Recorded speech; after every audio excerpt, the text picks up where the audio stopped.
I am Glenda Thomas and I'm presenting my quick reference e-tool for medicating pregnant women in support of my doctoral project. First of all, I would like to thank my committee, Dr. Schaffer, Dr. Milligan, Dr. Q, and Dr. Brewster. They all provided their input and support in one way or another, and I have to say I had the right people chosen to help with my project. Thank you very much. Pregnant women become sick, and sick women become pregnant. Notice that nationwide, over a 3-decade period, medication use during pregnancy is steadily increasing. The red line shows the percentage of use during only the first trimester, and the blue line is all trimester use. Currently, the average woman takes between 3 to 5 medications during her pregnancy, making reproductive toxicity a very important topic for healthcare professionals. And the safety remains unknown for approximately 50% of the medications for the mother and fetus. In a clinical setting, there is not enough time to research which drugs are safe. Despite the increase of medication use during pregnancy, pregnant women are being undertreated because of providers' lack of efficient and standardized access to evidence-based drug information. This information gap may lead to the pregnant women being denied drug treatment for fear of risk to the fetus, resulting in inadequate treatment and potential harm to the mother and her baby. Determining the risk of use of a particular drug in pregnancy is very difficult. First, pregnant women are almost always excluded from clinical trials of new drugs.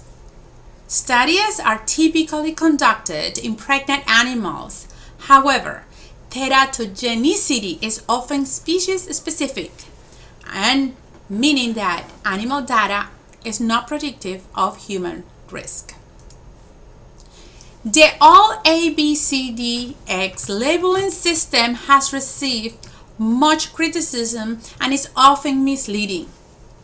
By default, most new medications had been classified as Category C, which means their potential risk in pregnancy is unknown.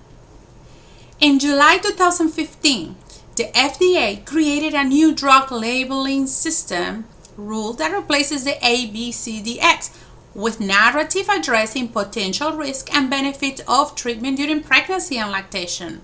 This helps, but drugs that are approved before 2001 are exempt.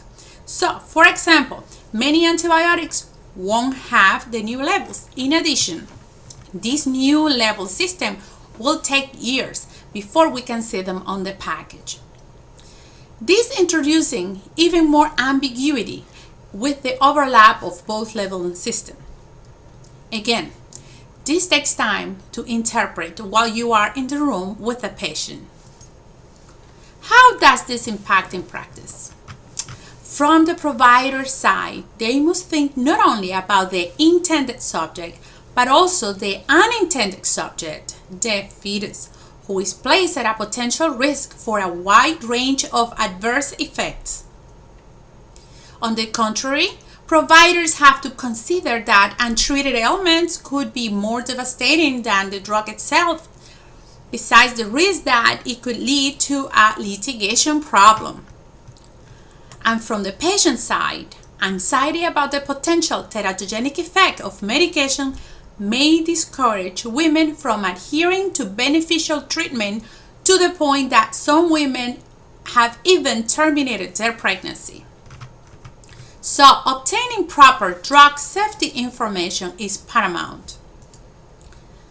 These are the type of questions that cross our minds when prescribing for a pregnant woman. When looking at the literature, you find a lot of information, but nothing is defined, and it is often conflicting among sources. Answering this question requires time, quality time that is taken away from the patient, also clinical time, and ultimately your time. So What is the purpose of this project? To create an e-tool, single source, with the latest evidence-based drug treatment options that allows primary care providers to make informed decisions on safe and effective drug administration for pregnant women. These are three key elements interconnected: the patient, the research, and drugs. This diagram, modified from Donabedian's quality model, shows how the practitioner is the key connection between the patient, evidence-based research, and treatment to achieve the best patient care outcomes. I use Donabedian's conceptual model because it links directly to this quality improvement project. That is, this project increases provider-patient quality time through rapid access to evidence-based drug information in the clinical setting. According to King, the goal of the nurse is to help patients maintain health so they can function in their individual roles. A primary basis for this project is to help pregnant women maintain the best health possible so they can function not only individually, but for the best outcome for the fetus as well. When a provider shares knowledge and communicates with the patient, a transaction can occur. If the patient feels comfortable with the treatment and the medication choice, the patient is then likely to remain in compliance with the treatment, leading to a good outcome. Part of this process involves the nurse practitioner planning and analyzing information specific to each patient and then implementing it with positive outcome in mind. With the present disparities in drug safety information regarding pregnant women, this is nearly impossible with the patient's visit time. In a clinical setting, drug safety information must be rapidly accessible, especially for pregnant women who need specialized and individualized care that must also consider the health of the fetus. King's words critically apply here. The need for health information when it is needed and can be used. The pilot took place at a small clinic in Prince George's County. The clinic provides comprehensive women's health care to patients with or without insurance, prenatal care, family planning, sexually transmitted infections, screening and treatment, and cancer screening. The subject include primary care providers employed by the pilot clinic and nurse practitioner students who were present at the clinic during the trial period who used the tool to prescribe. We have 4 providers and from 2 to 6 rotating nurse practitioner students on clinical days. No patients, lab technicians, nursing aides, or personnel not directly involved with making prescription decisions were involved with this project. An anonymous questionnaire was answered by all the users. I used my computers to begin implementing the tool, and after final approval, I may install it on the computers at the clinic. Now let's talk about the elements. Over the course of almost 2 years, I began recording the drugs being prescribed and the common ailments experienced at the clinic. I started providing other classmates with the information that I had collected in order to facilitate their learning as well. I recognized that the information I collected was valuable and they were all relying on it. Then I realized that a new practice approach was needed. The data was then properly evaluated and is presented in this quick reference IT tool.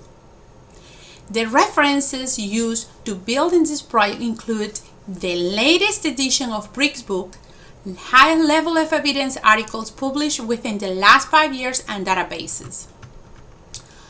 Also, I searched the clinical reports for the most used ICDs 9 and now 10 codes, and I found that the highest rate was vaginitis infection, which includes candidiasis, bacterial vaginosis, pelvic inflammatory disease, and mycoplasmas, which also holds true for the general population.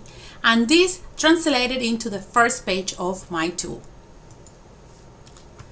The information is organized by elements with a specific concerning first, second, and third trimester use. Under several of elements, there are multiple diagnoses. In most cases, 3 or more drug options are presented for each element, just in case if you have a patient with drug allergies or if the patient's insurance won't cover that particular drug.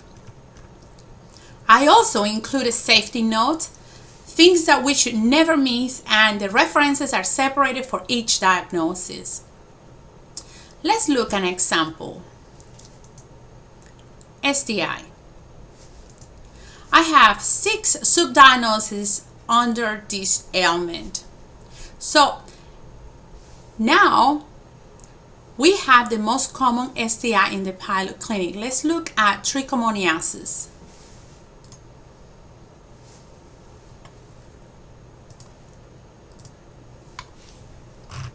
See the note for consideration for use during first trimester from BRICS and CDC. And to check the references where I got this information, just click on the reference button and there you go. The references are provided separately for each diagnosis throughout the tool. After a participant used the tool, an anonymous questionnaire was offered to address the following questions. Initially, I had a good feedback on everything except easy to read. Some of the comments indicated that the colors were hard to read, so I changed the color scheme, and as you can see on the bar graph, the final feedback indicates the problem is fixed. The feedback also shows that the project was easy to navigate. During the implementation, I have to admit that providers were intrigued, and it has motivated nurse practitioner students to return to the clinic seeking experience. We have to remember how, as a student, it can be overwhelming coming into a new environment and you have to learn all your medications. The database tool exhibits potential for acting as a training aid to help preceptors with training new nurse practitioner students at the pilot clinic or at any other clinical setting. In addition, the tool offers providers the opportunity for more quality patient interaction and use of the provider's time in more productive ways.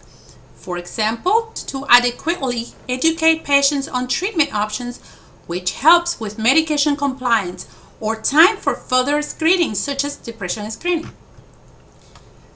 This quality improvement IT project takes the lead in a new practice approach that will help to meet the needs of this patient population. This DMP project bridges the gap between evidence-based research and healthcare practice using information technology, IT. After all, isn't it what DMP is all about? Thank you.